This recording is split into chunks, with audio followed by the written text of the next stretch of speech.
Case study number 18, इसमें सबसे अच्छा पॉइंट था ABOI टेस्ट जो होता है उसमें फिक्स एसेट के बारे में।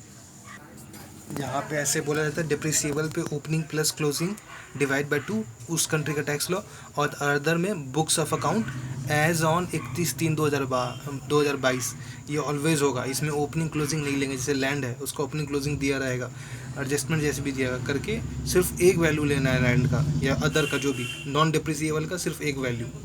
WDV दिया है मतलब डिप्रिसिएबल है, नॉन डिप्रिसिएबल का सिर्फ एक वैल्यू 31/3/22 का, बाकी का ओपनिंग प्लस क्लोजिंग करेंगे। इसी सम्स में यहाँ पे इतना खिचड़ी बना है बस यही लैंड का वैल्यू जो वो भी सिर्फ 31/3/22 का, ओपनिंग प्लस क्लोजिंग जो होता है वो नॉन डिप्रिसिएबल में होता है, इसमें होता है no opening plus closing for no opening closing for non depreciable. Depreciable में ओपनिंग प्लस क्लोजिंग करेंगे। यहाँ यही सम्स में आया था, लैंड का 31/3 का ले लिए, नॉन डिप्रिसिएबल था, बुक्स का वैल्यू लिए ये, और इसमें आउटसाइड इंडिया इतना।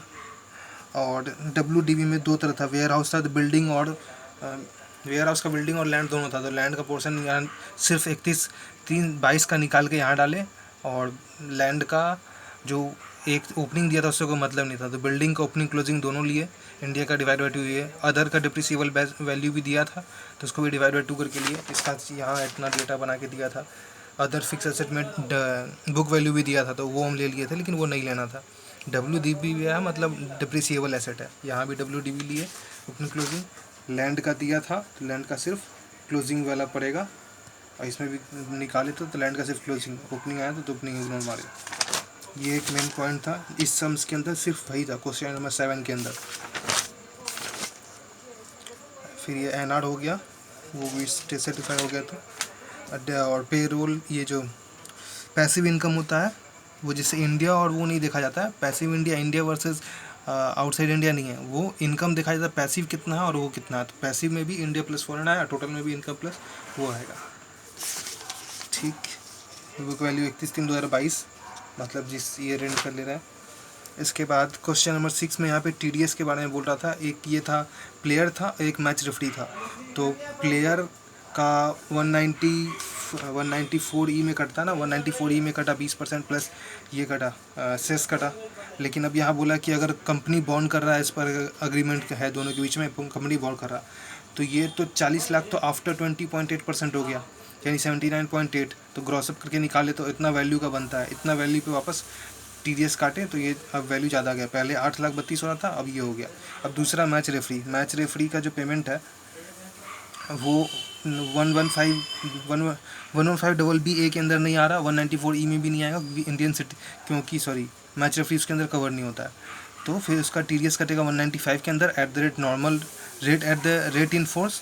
तो रेट इन फोर्स में 30 प्लस सेस आ गया, और उसका ग्रॉसअप भी वैसे हो गया। अब यहाँ पे TDS 195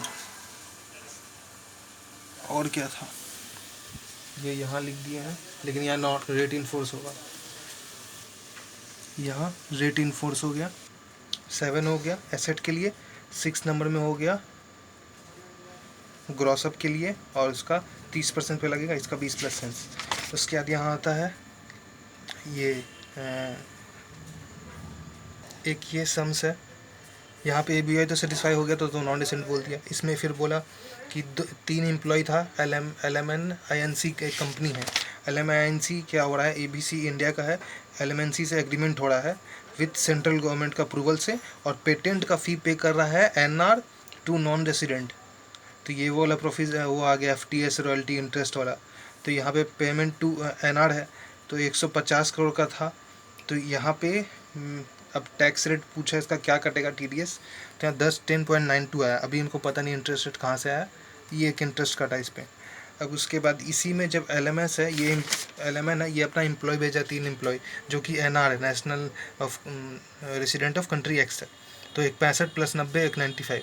तो यहाँ भी मेरे हिसाब से अब सिर्फ इस आंसर में सिर्फ लास्ट वाला एम्प्लॉय जो 95 दे किया है उसका टैक्सेबल इन इंडिया हुआ मेरे हिसाब से, क्योंकि वो 183 डेज एक्सीड कर गया टोटल जो बिज़नेस हो रहा था, इसलिए, वरना अभी वो पता नहीं देखना पड़ेगा।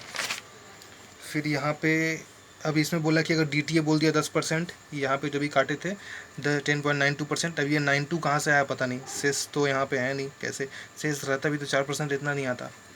तो उसके बाद फिर ये आ गया DTA बोल दिया 10 तो 10, लेकिन अब बोला कि अगर DTA बोल दिया, इसमें DTA बोल नहीं बोला, इसमें DTA बोल दिया, तो TDS कटने के बाद रिटर्न फाइल करना पड़ेगा, इसमें रिटर्न फाइल करना पड़ेगा, इसमें रिटर्न फाइल नहीं करना पड़ेगा, नो इन केस ऑफ, और इसके बिकॉज DTA फॉर पेटेंट। ये सम्स कंप्लीट।